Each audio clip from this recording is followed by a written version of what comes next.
আসসালামু আলাইকুম। সবাইকে আমন্ত্রণ এনবিএস আন্তর্জাতিক সংবাদে। শুরুতে NBS24.org শিরোনাম। মাদুরোর অপসারণকে ঐতিহাসিক মুহূর্ত হিসেবে সাধুবাদ। ইসরায়েলের পররাষ্ট্রমন্ত্রী গিদিয়ন স্যার বললেন, মুক্ত বিশ্বের নেতার মতো কাজ করেছে যুক্তরাষ্ট্র। গাজায় তীব্র শীতের তাণ্ডব, ইসরায়েলের যুদ্ধের ক্ষতগুলো আরও গভীর হচ্ছে। ক্ষতিগ্রস্ত শিশুরা তাঁবুতে মানবেতর জীবনযাপন করছে। আত্মসমর্পণের প্রস্তাব ট্রাম্পের, হামলার এক সপ্তাহ আগে মাদুরোকে ক্ষমতা ছাড়ার কথা বলেন মার্কিন প্রেসিডেন্ট।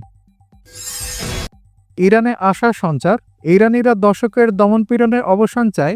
ইরানি জনগণের পাশে দাঁড়ানোর জন্য ট্রাম্পকে ধন্যবাদ জানালেন সাবেক যুবরাজ রেজা পাহলভি।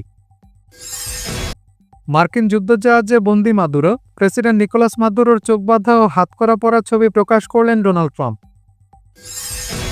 এবং ৬০ বছর গোসল না করে রেকর্ড, বিশ্বের সবচেয়ে নোংরা মানুষ আমু হাজের মৃত্যু, গোসলের পর অসুস্থ হওয়ার দাবি।